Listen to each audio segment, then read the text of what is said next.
Michael Howard, in the sort of general ranking of interviews, that particular night, where do you put it? I realised that it hadn't been the best interview I'd ever given. But it's not entirely uncommon for politicians not to answer a question directly.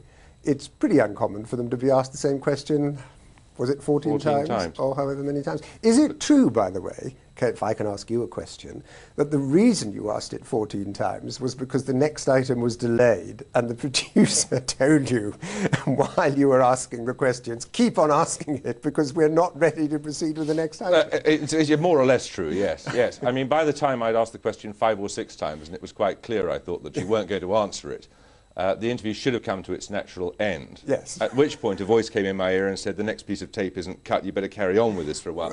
And I'm afraid I couldn't think of anything else to ask you. Well, that explains quite a lot. Did you realise it had done you damage? Well, it obviously hadn't helped. And I remember at the end of the interview when the piece of tape had eventually been cut and had started running, and I said to you,